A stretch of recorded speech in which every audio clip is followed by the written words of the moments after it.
All right, so Merry Christmas to those who celebrate.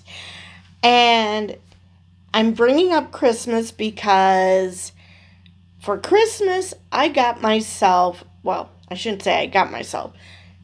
One of my nephews got me a video light.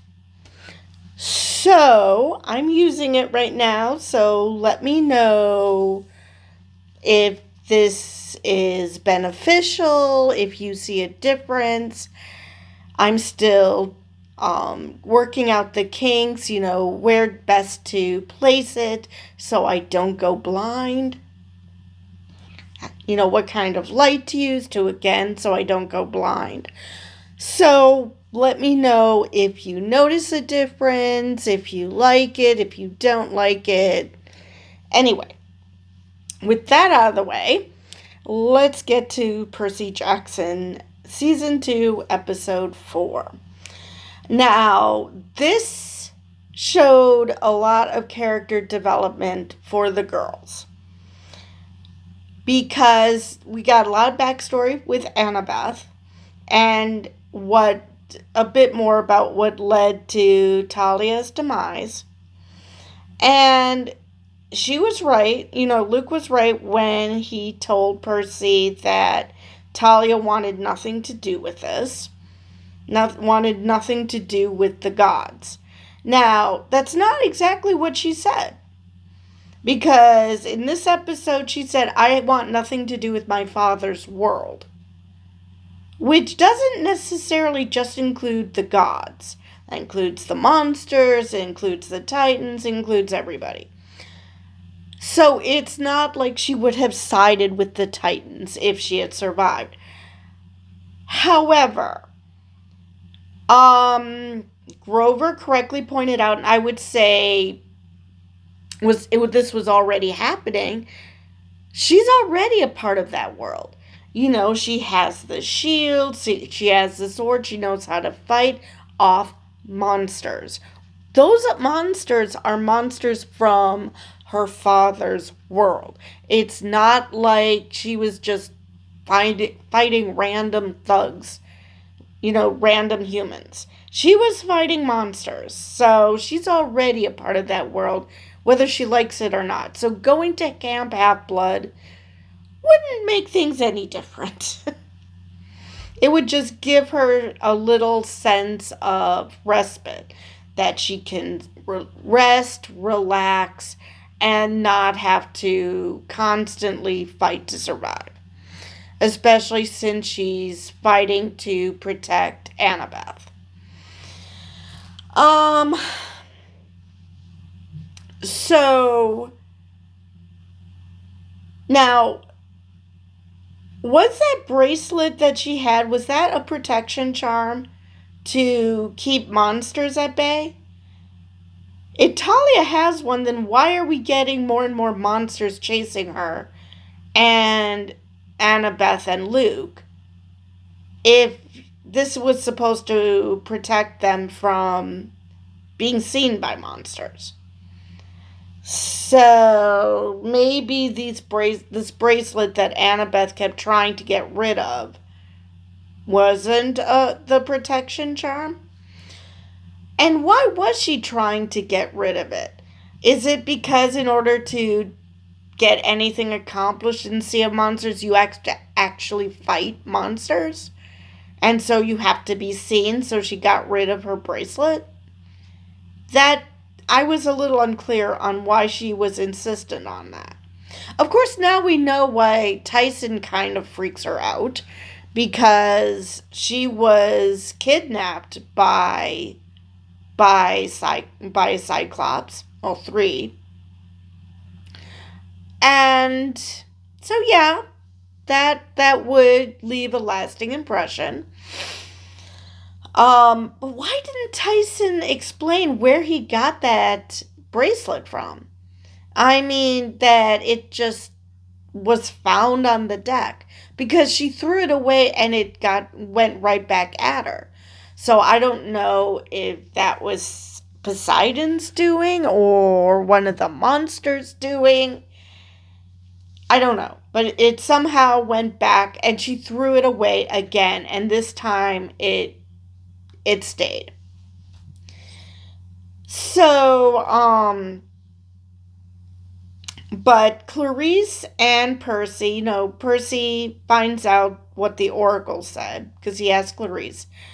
And she told him and then said, "We're not friends." And I'm like, yeah, bitch, that's kind of the point. That's why you're going to succeed, because the Oracle specified that you weren't going to succeed with friends. It didn't say you were going it alone. It said you were going without friends. Now, I would question that because she seems to care about the crew, but maybe that's why everybody of the crew has to die again. Because she's supposed to be going through this without friends, and she's developed feelings for these men, even though they're zombies, but whatever. And, Percy reminds Clarice that, yes, you are the daughter of the god of war, and I'm the son of the god of the seas, but at the end of the day, they're still their own people. So it's not like they're destined to act a certain way or do a certain thing. So I don't know if they're going to become friends at the end of this, but they're slowly, Clarice's hardened exterior is slowly coming down. Like she mentioned that he gets to go home and she doesn't. So we don't know who her mother is and why it is she cannot go home. Maybe her mother was killed. I mean, she is the daughter of Ares, so it's entirely possible that all the mothers of his children are no longer alive. That's always a possibility. But for some reason, she's not able to go home. So the camp is all she has, and she wants to save camp. And she doesn't give one whit about Grover. But that's a part of the quest. To save camp and also save Grover. So they're on pretty much the same quest. We now know why Grover asked Percy earlier about how Annabeth felt about seeing a Cyclops, because of course he knew about her being kidnapped by by 3 Cyclops. So we finally see if Clarice was truly the hardened warrior that she claimed to be, that she didn't have friends, that she didn't care about anyone, blah, blah, blah, blah, blah. She would not have done what she did. They were supposed to just stay the course and sacrifice her men. And I put that in quotes because, well, they're zombies. They're already dead.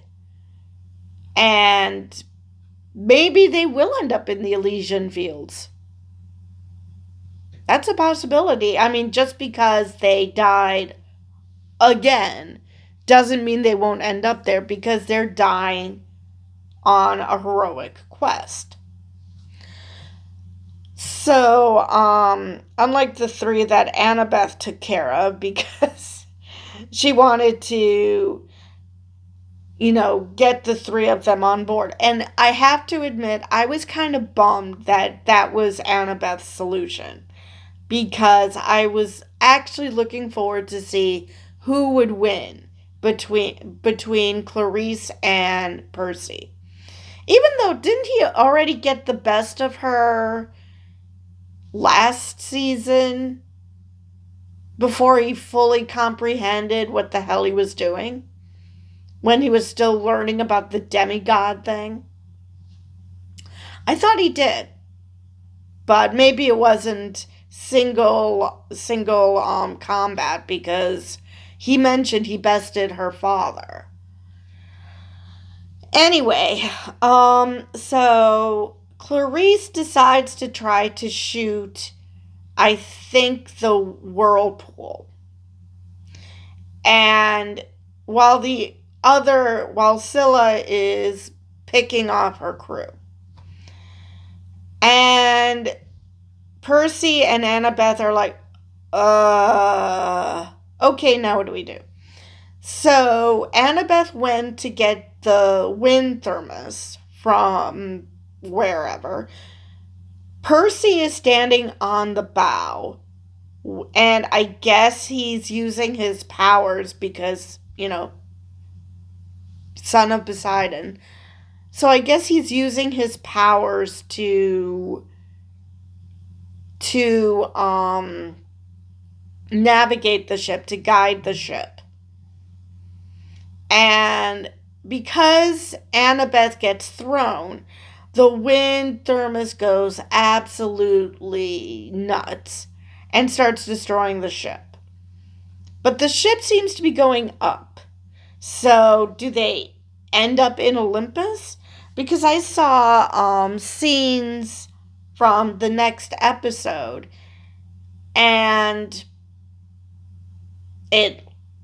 I don't know, they were talking about a creature that feeds off your greatest weakness, blah, blah, blah, blah, blah. They're in an ancient Greek dress. An ancient dress, actually. So, I don't know where they happen to be. If they landed in Olympus or somewhere else. Let me see, what else was I going to mention about this episode?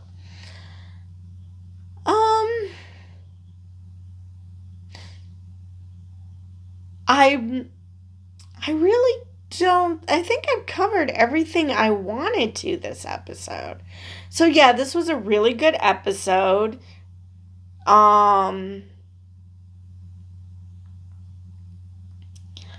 So we finally got to see Talia. Excited about that.